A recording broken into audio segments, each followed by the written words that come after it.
Hello, everyone. Nice to be back. And hello to Kerry. Hello, Kerry. Lovely to hear from you. Kerry is in my hometown. I know where you live, Kerry. I know that area well. Lovely to hear from you. Glad you like the podcast episodes. So do keep in touch. Right, let's move on to the... Shall we talk about the weather? You don't want to hear about the weather. Just briefly, I'll tell you about the weather. 10 degrees centigrade, which is about 50 Fahrenheit. 93% humidity, probably because it's raining. 10-12 millibars on the barometer. And the flag is, what's it do? A little bit of breeze from the west, which isn't too bad. So it's not too bad apart from the rain, which I don't know, I was going to say we need rain. We do need a bit of rain. We've had a few days without any. And later on today, apparently, allegedly, you can never believe anything, there will be sunshine. It's Friday, by the way, 8 o'clock in the morning, would you believe? Friday, 8 o'clock in the morning. I must just tell you about our 4-year-old nephew, bless his cotton socks. He's known as the Beast. He gets angry. He likes cheese and pickle sandwiches made with brown bread, which is also my favourite. And recently, his mum said to him, "What would you like for your lunch?" Because we were going to Amberley Museum, and she said, "What would you like for your lunch?" And he said, "Cheese and pickle sandwiches with the bread taken off." Bless him, he meant with the crust taken off. So of course now it's become a sort of standing family joke. When Trish says to me, "What would you like for lunch?" "Oh, I'll have cheese and pickle sandwiches, please, with the bread taken off." Bless his cotton socks, he's only 4. They're lovely at that age, aren't they? Well, not all of them, but he does get angry. He's got this anger, not a problem. If we're watching telly and someone comes in. In fact, I was watching telly with him the other day. What was it? We were watching Chicken Run or something. And Trish came into the room and said something. And he looked at her and said, "Shush, we're watching the film, shush." He gets really cross. Talking of youngsters, I remember my mum saying to me when I was young, I don't know, very young, I suppose, she said, "If you don't wash your ears, you'll have potatoes growing out of them." I must have been 4 or 5, possibly. I remember her saying that on more than one occasion, and I remember my grandmother saying it. "You'll have potatoes growing out of your ears if you don't wash them." I remember thinking, why would I have potatoes growing out of my ears? How is that possible? Well, of course it's not possible. I wonder where that came from, because that wasn't just my mum and grandmother. It was something that a lot of parents said to their children. I really don't know where that came from. Do you know? Raise rants at protonmail.com. That wind is getting up and it's raining a little bit harder now. It's not nice. Yesterday, beautiful day, Thursday, wonderful. I was in the garden. I sat in the sun. I sat there for too long, actually. I got a bit of a suntan. I know some of you will say you mustn't sit in the sun, it's not good, but I rather enjoyed it. After the winter, which seemed to drag on for about a year, it's rather nice to get outside. Anyway, I sat out in the sun listening to the radio, and I was thinking, I'll go in a minute. I looked at my watch, another 10 minutes and I'll go in. I sat out there for a couple of hours and I got too hot. And then I didn't feel very good after that. I felt a bit ill. Well, not ill. I felt a bit of a sort of headache. I just overheated. I don't realise how strong the sun is, even at this time of year in March. When the sky's clear and the sun's there, it is very hot, especially if you're out of the wind. I feel all right today. Just a note to myself, do not sit in the sun for too long, especially when I'm not used to it. I don't know whether I mentioned it. We're having a new gas main put in our road. 7 weeks' work. A new gas main from one end of the road to the other, and apparently they're putting in new pipes to each house from the gas main. Well, we've already got a plastic pipe, so I hope they're not going to suggest that they dig up our driveway, because this is what they have to do, dig up your driveway or your front path. I know they make good afterward. Well, no, it's not really the right expression. They don't make good. They sort of bodge it, chuck a load of concrete down. It doesn't match your drive at all, and it looks awful. So I'm hoping that they'll stick to the yellow plastic pipe that we've already got. I only mentioned that because I started recording yesterday, and the noise in the street, it really is going to be difficult for the next 7 weeks, because all day, every day, they're out there shouting and drilling and whatever they're doing. So if you hear any weird noises in the background, it's nothing to do with me. Moving on, how are you keeping? I hope you're keeping well, looking after yourselves, not being bad. And if you are bad, you're not getting caught. Who was it email me? Janice. Hello, Janice. That's a nice name. I knew a girl called Janice once. She was going out with a friend of mine. She was a lovely girl. She was huge. Not, I don't mean huge wide. I mean tall. I'm what, 6'2". Well, I've shrunk a bit now with old age. She was a little bit taller than me. Amazing. She had long black hair. She was a lovely girl, actually. That's all different. Why am I talking about that? Janice, nice to hear from you. Now, you're talking about setting up your own business. You say that your husband wants to be self-employed. He's looked into, oh, by the way, he's rather like me, Janice, from what you've said. He's not academic. I'd be no good in an office working with figures. Well, I'd be no good in an office anyway. I don't want to be stuck there 9 till 5 every day. So he wants to do something with his hands. He's good at maintenance and do-it-yourself jobs, decorating, painting. He looked into decorating and painting, but it seems that there's not a lot of work around these days. I suppose with double glazed windows, all the window frames, the wooden ones, that was a lot to paint in the old days. Soffits, as it called, under the guttering, that's all plastic these days. So the only decorating and painting really would be internal. So he then thought about a window cleaning round. Well, that's not a great deal of money. And Janice says that he went through a load of jobs and ended up wondering about selling vegetables. And don't laugh, he's got a huge garden, or they've got a huge garden, and they grow a lot of vegetables anyway, and they give a lot away. Janice says that his runner bean row is about 20 feet long. Why he's done that, she doesn't know, because a lot of them get blanched and put in the freezer, and a lot are given away to family, friends, neighbours. What's the point? So he wondered about getting a van. Now, I won't go on about this because you'll get bored. When I was a boy, here we go. You're going to switch off now. When I was a boy, back in the 1950s, when things were done properly, Mr. Elliot, the greengrocer, used to come round once or twice a week in his big van, and you could walk in the back and look at all the shelving or whatever boxes with vegetables in. All homegrown. He didn't live too far away from us. All homegrown. And he'd come round once or twice a week, and the housewives would all... Can I say housewives? Is that all right? Or is that sexist, misogynist? Or so many words these days you have to avoid. All these married ladies. No, that's not right, is it? That probably offend someone. I'm going to go back to the 1950s terminology. The housewives would come out of their houses, go in the back of his van. I'll have one of those cauliflowers. Oh, the carrots look nice. Oh, look at that. Oh, I'll have some potatoes. Thank you very much. They didn't speak like that, but... And he made a pretty good profit out of it. He came round in the winter, and of course seasonal vegetables.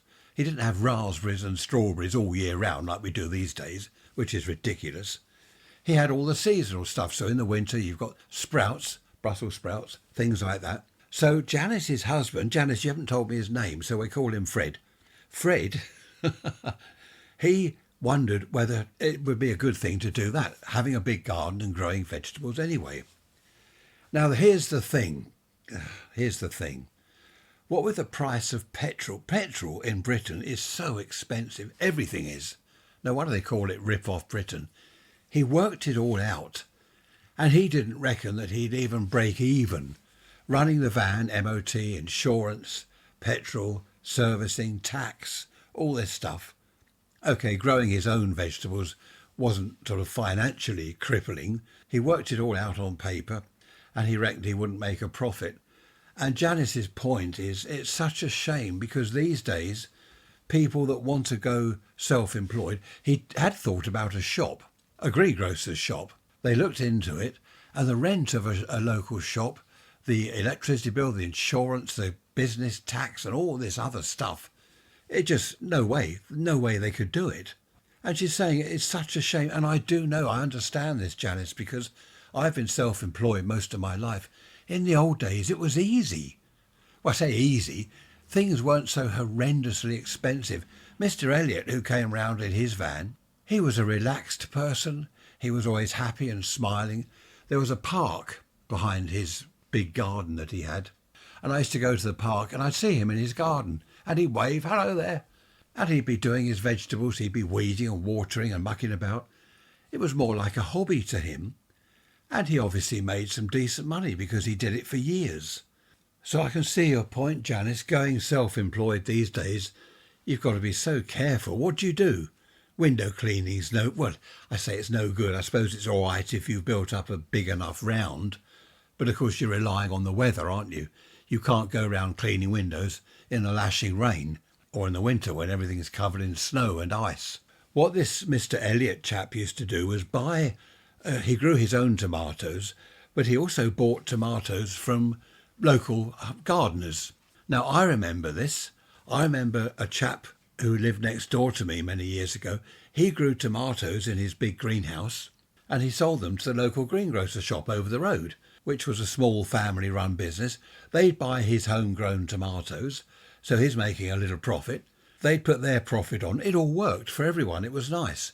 And of course they were good, decent tomatoes. They haven't come from Egypt or Spain or wherever, Cyprus.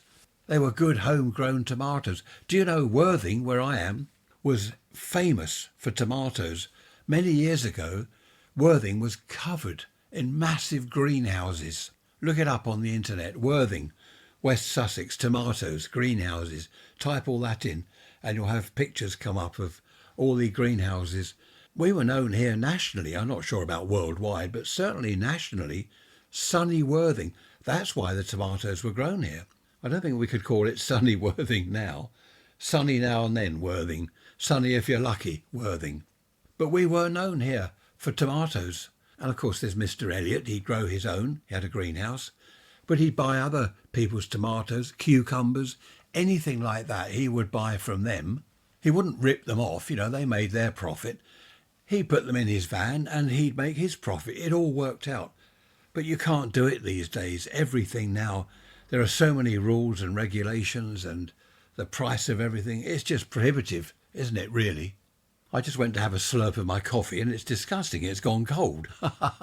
Not to worry, I'll make another one in a minute. Trish is in her gym in the shed. She's in her gym doing her treadmill and whatever else she does down there, so that's good. I should do that. I would do that. But my back hurts and my knee hurts. I've had a look at my back online, why I've got this lower back pain. I won't go on about this because they reckon 110% of the population have a bad back. But it did say that it can be a side effect of some drugs. Now what am I on for something or other? Tamsulosin, is it? Tamsulosin or something. And one of the side effects can be lower back pain. So I might have to have a chat with the doctor about that next time I see him. I don't go round there really. Hardly ever go round there. Which is good news, of course. I don't want to be going round there all the time. I'm having a quiet evening this evening, because Trish is going with her sister to some local place to watch, what is it? Chemical Romance. Well, not the real one. A kind of tribute Chemical Romance set up or whatever. They love all that. Her and her sister love Chemical Romance. So I've got an evening here on my own. I shall go and pick them up about 11 o'clock, I think. But I shall play radio this evening. Tune around on the radio and talk to nerds. Oh, hello, my name's Ray. No, they're not. Well, they are all nerds, actually, yes. No, they're not. I shouldn't call everyone nerds. That's a strange word, isn't it? If you collect stamps or something, or if you're into military vehicles, or you're a radio ham, anything like that, you're a nerd. You're into computers. Oh, you're a nerd. Strange word. I don't know where it came from. Talking of tomatoes, we grow our own tomatoes every year.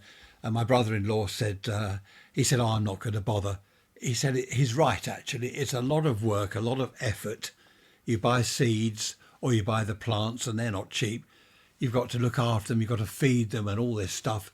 If you go away on holiday or away for the weekend, you've got to get someone to water them. And he said you might as well go and buy them from the supermarket. That's a good point. Runner beans. Now, we always grow runner beans. They're cheap enough at the supermarket. Why bother to go through all that trouble to grow your own? I tell you why. Because they taste 100 times better than the supermarket stuff. With no due respect to supermarkets.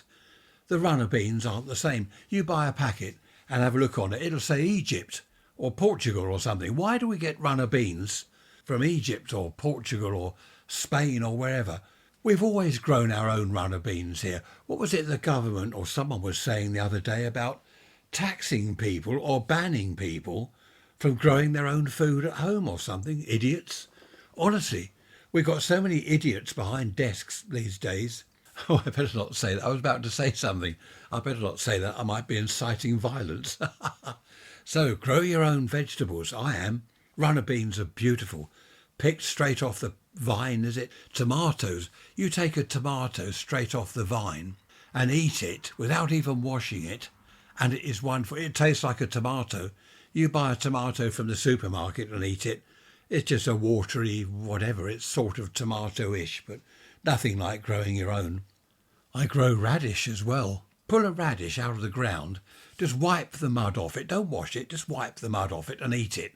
So you've got a little bit of essence of mud as well.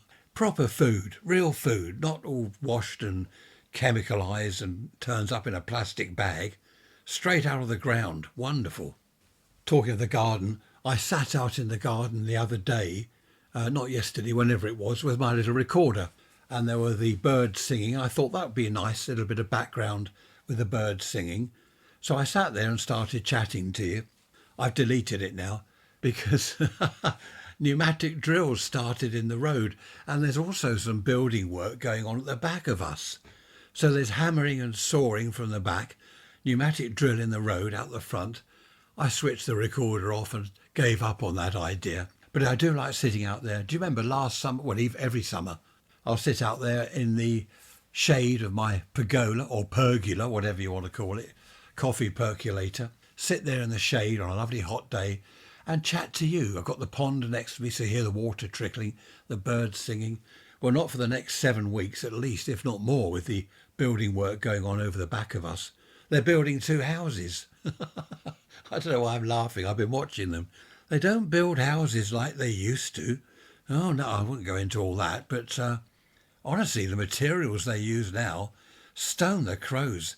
Had the old boys from the 20s, 30s, had they seen how they're building houses now, if you were able to bring them forward in time to today and say, look, this is how we're building houses, they'd have a fit. I know what they'd say. They'd say, I'll go to the foot of our stairs. When I say the old boys, I mean builders. They weren't old boys then. The builders back in the old days, back in the 20s and 30s, who built houses properly. Our house, as you know, I've told you many times, it's over 100 years old now. And it's lovely. It's built properly. It doesn't fall apart. Anyway, Tricia has just come in from her gym, so I think it's time for a break and a cup of coffee. Well, I've had a break and a cup of coffee and lunch and dinner. It's now Friday evening. What's the time? Nearly 8 o'clock. Tricia's out with her sister. I'm home alone and dangerous. So that's good fun. Talking of houses. Was I talking of houses? Yes, I was. There's a house identical to ours, not in our road. Happened to find it online. I forget what Trish was looking for. And it's up to rent. £1,700 a month. Stone the rent. Good grief. £1,700 a month. Well, every 4 weeks, isn't it? How on earth can people pay that? And it's only a house like ours. You know, it's nothing special. It's not a mansion. I don't know how people pay these rents. I just thought I'd mention that because we were talking about houses, weren't we? I've also looked up Worthing tomatoes, and there's all sorts. Type in Worthing tomatoes, greenhouse, something like that, into Google or wherever you go, and it will all come up. There's one, was it worthinghistory.com or something? Just type that in and you'll see how famous Worthing was for tomatoes. Now, I've had an email from John. Hello, John. He's moaning, complaining. You said you weren't podcasting anymore, so I've not bothered to listen. I don't think I said I was never podcasting again, John. I said I needed a break from it, and perhaps later on in the year I might do 1 or 2. I take your point. Okay, I sort of did say that. But then I went on to say I might try and do the odd midweek. Anyway, blah, blah, blah. I'm here, John, and you're listening again, obviously. You shouldn't have cut me off or whatever you did, or just not bothered to listen. Don't you get alerts? Normally, if you follow a podcast or whatever you do, I don't know, you get alerts, don't you? There's a new podcast come out today, ding, and stuff like that. So you should have seen that, John. Anyway, sorry if I confused you or misled you. I should have been a politician, shouldn't I? I'm good at misleading and lying. Happy days. Talking of politicians, was it a politician that said they're thinking of banning people from growing food at home or something because it damages the earth? What are they talking about? Damages the earth. I'm not sure where this was, so you'll have to look that up if you're interested in that. But I'm sure I heard on the news that they were talking about not allowing people to grow their own food at home. I don't know what's happening. What is happening to the world? In the old days, when I was a boy, everyone grew vegetables. Every garden, just about every garden in the country, had runner beans and cabbages and Brussels sprouts in the winter. And of course, loads of tomatoes in Worthing. Have you looked that up yet? Take a break for a second, stop this and look it up, because it's quite interesting. In fact, where our house is built here, this whole area around, I'm waving my arms about, I don't know why you can't see me. Was it Magnuson, was it? Or Magnus Pike, one or the other, gesticulating all over the place. He was a funny chap. Here, where all these houses are, where I live, it was all nursery land. And that is why our garden, the soil, is absolutely beautiful for growing things. It's been nursery land for years, fed with fertiliser and horse manure and goodness, cow manure, whatever else they put on it, all sorts of stuff. I nearly said something else then. No, shush. And this was all nursery land. Of course, then they built these houses all over the place. Now, I'm always moaning, aren't I, about housing estates. Oh, they're building a housing estate here, they're building one there. We've got enough houses. I bet anything, when this finished as a nursery and they started building houses, I bet local people said, oh, look at that. All the nursery land's gone. What a waste of land. That's good nursery land. They're building houses all over it. I bet they said that. I bet they said that years before they said that. And they'll say that years after we've said this, won't they? I know we have to build houses somewhere, but they seem to squash them in. Have you noticed that? There was a place up the road from us. Their garden was sort of at the side of their house, and they must have sold the garden and they built a bungalow there. Or someone has. Someone's built a bungalow. And over the back of us, which was a nursery, up until, 10 years ago, they grew flowers mainly. They're now building houses there, a couple of houses on that. Why are they squashing them in where people's gardens were and on little bits of nursery? I don't understand it. And of course, they're now talking about putting solar panels all over agricultural land, is it, or wherever, I don't know. Anyway, that's all the modern stuff. Let's go back to the good old days when I was a boy in the 50s and a teenager in the 1960s. Proper times we had then. Do you know Michael Portello? Have you seen him on the telly? Michael Portello, he was an MP. I don't know which way he leant, left or right. But I think he was Tory, wasn't he? Conservative. He does these programmes where he goes on train journeys, normally all around Britain, but I think he goes abroad as well. On one of his British train journeys, he came through Worthing. He came from Brighton, I think, along the coast down to Portsmouth and all that lot. And he stopped at Worthing and he looked in this big greenhouse. He walked around the big greenhouse. The chap showed him all the tomatoes they're growing. So we're still growing tomatoes here. And there are still some huge, massive greenhouses here. They're massive, they are, absolutely massive greenhouses. So we are still growing tomatoes here in what was known as sunny Worthing. That's interesting, isn't it? Changing the subject completely, I must make a cup of tea in a minute. No, that's not the change of subject. I knew a chap, he used to come into the pub years ago, kept himself to himself, but he was reasonably friendly, he would chat. He was known as the Ghost. Why was he known as the Ghost? I'm waving my arms again. Why was he known as the Ghost, you're asking me, or asking yourself at least? I tell you why, no one knew anything about him. I saw a TV programme the other day, or a few weeks back actually, something about this chap no one knew anything about, and it reminded me of him. His name was Charles, which is quite a nice name. It's our king's name, isn't it? King Charles. This chap, no one knew anything about him, where he lived, where he worked. I chatted to him many times in the pub, and, well, we all did. And we used to sort of have subtle questions like, have you walked far? Have you walked here tonight? And he'd say, no, I've got the bus this evening. Oh, right, so he's not local. Another time you'd say, it's a nice evening. Yes, he'd say, I've walked here this evening. It's a nice evening. Sometimes people would ask him directly, oh, where do you work? Is it you work locally? No, not locally, no. And he would never actually tell you anything. It was quite amazing. I remember one night in particular, we were in the pub, Charles was in there, and he left. He said, "Good night all, I'm off." So it was quite funny. 3 or 4 of us followed him. We finished our drinks and followed him, hiding. It was dark, of course, at the end of the evening. We were hiding behind bushes and all this sort of thing, hiding behind cars as we followed him down the road. Now he knew.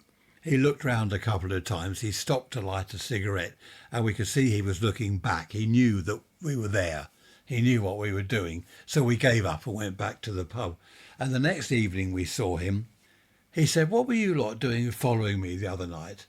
And one of us, I forget who it was, one of the lads said, "We want to know where you live. We know nothing about you." He said, "I don't live far away. Why do you want my address?" "Oh, no, we don't want your address particularly. We just want to know something about you. You know, you've been coming in here for months and we know nothing about you. We don't know where you work." "Oh, well, I work in London, in an office. I commute. I go on the train." And he laughed. He said, "Why don't you get yourself a train ticket to Victoria Station? You can then follow me to my office." Anyway, it all ended in a bit of a laugh, but we never did discover anything about him. I remember one chap said one evening, we were talking about marriage, and he said, "Are you married, Charles?" And he wouldn't answer. He just said, "Oh, marriage. Oh, no, I don't talk about marriage." "Well, are you married or not?" "No, I don't talk about it." Actually, he would have made a good politician, wouldn't he? Thinking about it, a perfect politician. No matter what question you ask, you don't get an answer. Another change of subject. I mentioned the word housewife earlier, didn't I? Housewives. And that it's probably best not to say that these days because people are offended or something daft. My mum, back when I was a boy in the 50s, early 60s, she used to do obviously all the housework, making the beds, doing the washing, all that stuff. She also did the painting in the house, all the painting and decorating. She was good at wallpapering. She'd undercoat and then top coat with gloss on the woodwork. She did all the decorating because my father worked all the time, of course. He worked 6 days a week, Monday to Saturday. He only had Sunday off. She also did a lot of gardening. Now, this used to annoy her because my dad was supposedly the gardener. Our garden was lovely, front and back, where we lived. The front garden was beautiful, lovely lawn, all the plants, the flowers, no weeds. And people would comment on it. They'd remark, "What a lovely garden." And the back garden was lovely. My dad, at the weekend, he'd grow a load of vegetables, runner beans, he'd put all that lot in. And then, because he was at work all week, that was it, he'd leave them.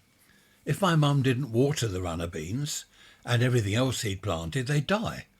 And what annoyed her was someone might come round and say to him on a Sunday when he was at home, they might say, "What a lovely garden, well done, beautiful garden. Look at your runner beans, look at your tomatoes in the greenhouse." And he would take the praise, the credit. He'd say, "Oh, yes, a lot of work, but isn't it nice? I've done well." He'd praise himself. And my mum had to stand there listening to this. And once or twice she did butt in. She'd say, "Excuse me, who grew the runner beans?" And he'd say, "Well, I planted them." "Yes, and you planted them and then went off to work. Had I not been here to water them and weed them and look after them, we wouldn't have any runner beans." It was quite funny. So back then, the word housewife, she didn't just do cooking and making beds and cleaning. You know, she was a painter and decorator. She was a gardener. She was all sorts of things. She was a childminder. She was everything.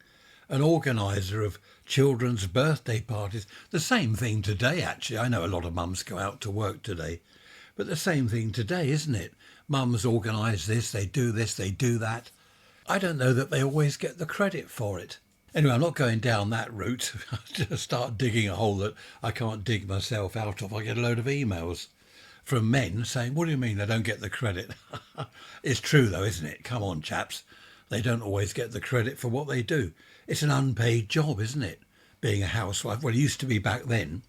It was unpaid work. You're a childminder, you're a gardener, you're a housekeeper, you're a painter and decorator, you're a window cleaner. All this work. And what do they get paid? Nothing. Of course, going back to Victorian or was it Edward or Victorian times, I suppose.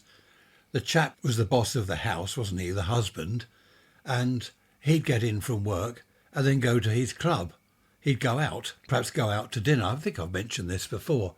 And if the maid got pregnant, It was nothing to do with him, so the poor maid got the sack. It's not funny, is it? He was guilty, obviously. There was no one else that... Anyway, so it was bad, really, wasn't it, for women back then? The husband was the boss. You don't question him. You look after him. You feed him. You wash and iron his clothes. The maid gets pregnant. You know damn well it was him. So what does he do? He sacks the maid for being a wanton Jezebel or something or other. So times have changed. I know that doesn't suit everyone, but times have changed. I do miss the days, well, I'm not a child anymore, but I miss seeing kids get in from school, you know, and mum's done the cooking. She's baked a pie, she's baked a cake and all these other things that mums used to do. And of course, children these days don't miss that because you don't miss what you've never had. Talking of unpaid work, of course, grandparents are unpaid babysitters, aren't they, very often these days? Because both mum and dad go out to work. If it's the school holidays, half term or summer holiday, who looks after the kids? Well, the grandparents do if they're around. So that's more unpaid work, isn't it? Having said that, we used to love having the grandchildren here when they were younger. As I've said many times before, we took them to the Isle of Wight every year. It was fantastic, beautiful holidays we had. And of course, they've got all the memories. So have we. All the memories of those happy times on the Isle of Wight. We didn't want to get paid for that at all. We did it because we loved doing it. But of course, now they've all grown up. Who wants to go to the Isle of Wight with grandma and granddad? What are the girls now? They're 17. The other girl, she's 20 this year. 20 years old, 17 years old. Do you want to go to the Isle of Wight with grandma? No, thanks, no. Can't blame them, of course. We always knew the day would come when they got to a certain age where, no, the Isle of Wight is a non-starter now. Thanks anyway. It's now Saturday, and what a lovely day it is. We're going to have full sunshine all day. I'm recording this over a sort of period of time. Well, what a lovely day. A little bit of breeze from the west on the flag there. Very frosty morning first thing. At 5 o'clock I looked out, and it was just daylight coming up, so we're getting towards summer. But there was quite a bad frost, a severe frost. We're coming up to lunchtime now, and it's really nice out there. In fact, I've put on my short sleeve shirt. All our summer clothes are now out of the loft because we packed them all away for the winter. And I'm wearing my short sleeve shirt, so things are certainly looking up. I've just been reminded of something talking to a friend of mine. I went out with this girl decades ago, and we'd only known each other for 2 or 3 weeks. And she said, come round and have dinner with us one evening. Her and her mum, her dad had gone somewhere, I don't know where. So I said, OK, she wanted me to meet her mum. So I went round to their place, and as we went in the front door, there was this smell, and I thought, what on earth is that? Some awful smell. I didn't say anything, but I followed her through to the kitchen where her mum was cooking dinner. And as I got closer to the kitchen, this smell was stronger and stronger, and I just didn't like it. I didn't know what it was. I couldn't imagine what it was. In the kitchen, her mum said, oh, hello, Ray, heard a lot about you. Been looking forward to meeting you. And I said, yeah, likewise. And we shook hands, and it was all very amicable. But there was this stench. That's the only word I can use, I think, stench. And I saw this big pot on the gas cooker, and it's bubbling away, and the steam's sort of bubbling out. Oh, and she said, dinner won't be too long. So I said, oh, OK, that'll be nice. I said, what's that you're cooking? She said, it's bone broth. Bone broth. What on earth is that? I thought, what is bone broth? I was put off meat at school, and I stopped eating meat when I was about 8 years old because we were forced to eat this dreadful liver that wasn't cooked properly and bacon with lumps of bone in it and everything they served up. I don't know what half the meat was. And I stopped eating it. So when I smelt this bone broth, I was in my late teens at the time, and I hadn't eaten meat since I was 8 years old. So I didn't want bone broth, whatever that was. I'd never heard of it. But what could I do? I'd been invited round to dinner. I had to get out of the situation somehow. Looking back, now I'm older, I don't know why I just didn't say, look, I don't eat meat. I didn't call myself a vegetarian. I just didn't like meat and I didn't eat it. I didn't go around saying to people, oh, I'm vegetarian and all this rubbish. I just didn't want it. But I didn't want to upset the woman, so what could I do? I had to somehow, I don't know, get out of the place. Now, this was the days before mobile phones. Otherwise, I could have said, oh, goodness me, text message. Oh, my mother's, I've got to go and see my mum. there's a bit of trouble at home. Something like that, you know, pretend to get a text message. But we didn't have mobile phones. What could I do? I don't know what the bone broth was going to be. Do you eat it? I've never looked into it after that. Is it part of making soup or something? I think someone once said, how to get out of the situation. I came up with an idea. I looked up at the kitchen clock and I said something along the lines of, crikey, I've just remembered.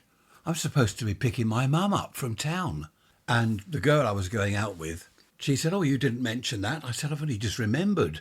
And her mum said, oh, well, don't worry if you've got to go. If it's your mum, you get off. Don't worry. You can come round for a meal another time. That'll be fine. So luckily she was all right and I escaped. I didn't I didn't go back another time.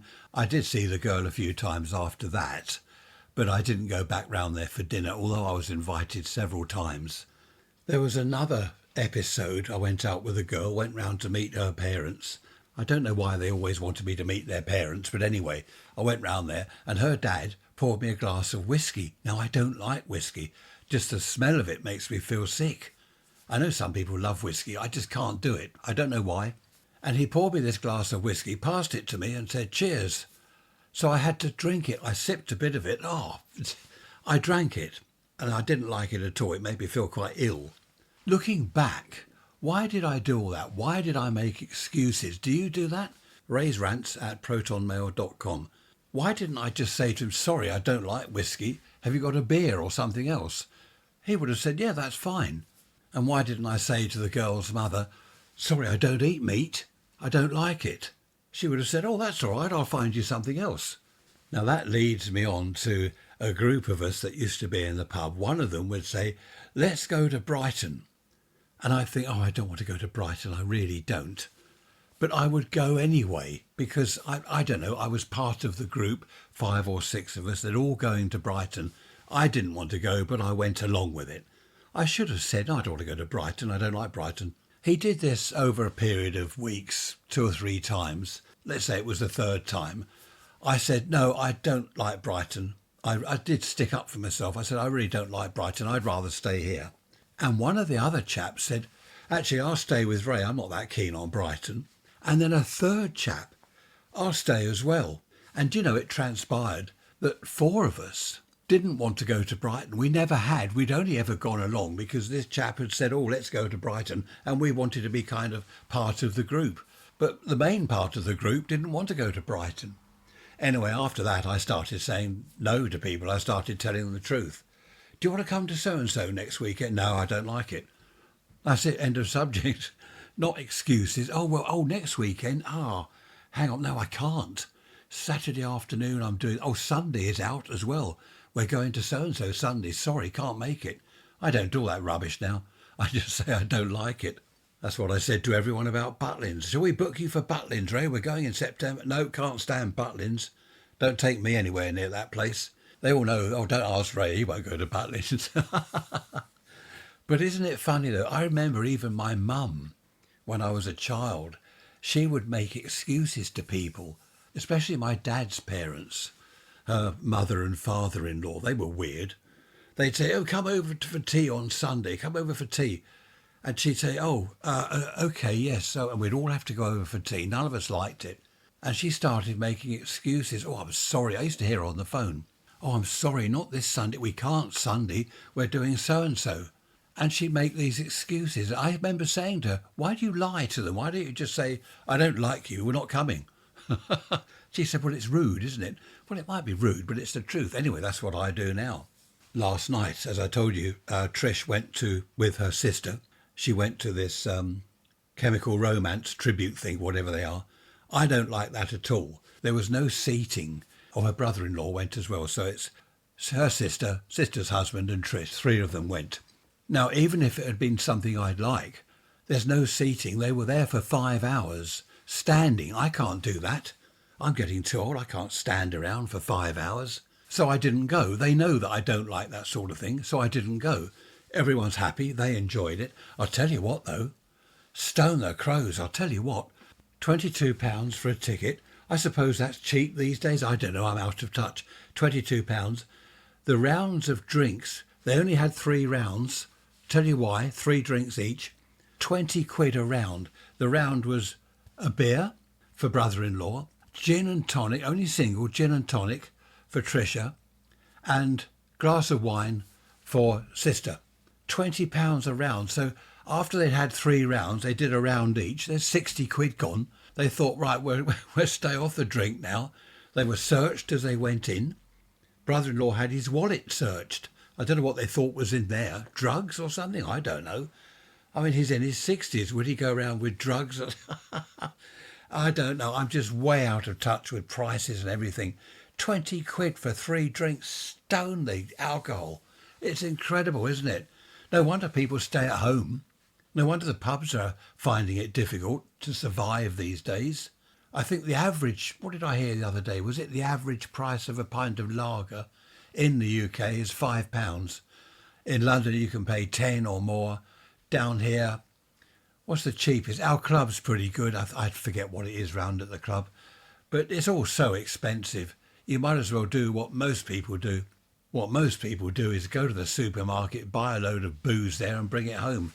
I haven't had a beer now for over a week. I don't know, I can't be bothered with it, to be honest. We're going to sister-in-law's on Sunday because it's Mother's Day, so there's a bit of a do there. Tricia will probably have a glass of wine or 2. I won't, I'll be driving. I don't want to go there and drink Foster's. I used to do that if we go over there for a barbecue, have a couple of cans of Foster's lager, but it's disgusting, I don't like it.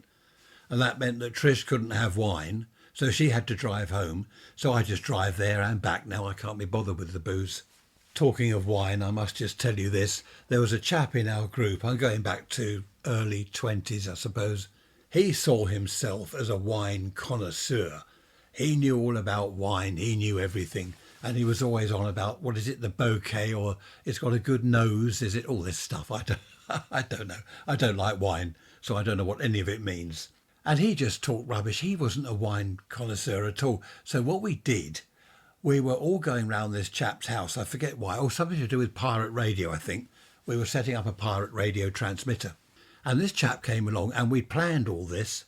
We got a bottle, an empty wine bottle from the pub, an expensive empty wine bottle, you know, real decent wine. So we got that from the landlord and we put cheap supermarket wine in it and bung the cork back in.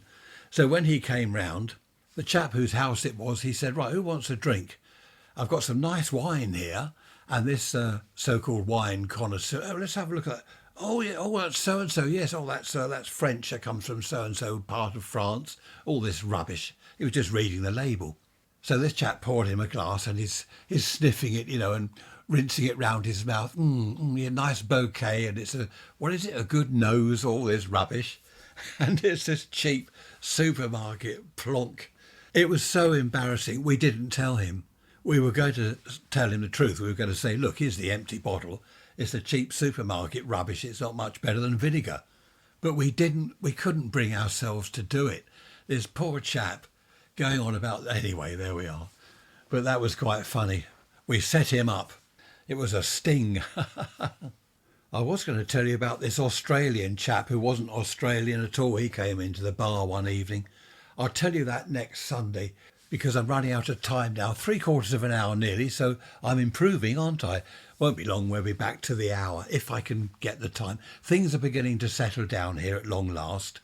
I've got 1 or 2 things still to sort out, well, several things to sort out, actually, family stuff, but things are beginning to calm down. Do you know, I can't stop thinking about bone broth now. I wish I hadn't mentioned that. That's on my mind now. It's awful. On that note, no, not I can't leave you on that note, can I? Have you ever had bone broth? Have you ever made it? What is it? Raise rants at protonmail.com. Do let me know. Next Tuesday is the 1st of April, so we really are heading for summer. April Fool's Day. I normally get caught out by various members of the family, but I shall be aware this year. I've put it on the calendar on my online thing. 1st of April is Tuesday, so I shall be ready for any tricks and things that they play on me. Hopefully I'll see you on Wednesday with a midweek message. Look after yourselves. Be good, be bad, don't get caught. I've got to stop saying that, haven't I? Who is it? Someone emailed me and said, do you have to say that every week? Who? I've got a note somewhere. Where is it? Oh, Brian. Brian, that was you. Yes, I do have to say it. I'm going to say it every week now, Brian, just to annoy you. Take care, everyone. Lovely to talk to you as always. And look after yourselves. Bye bye for now.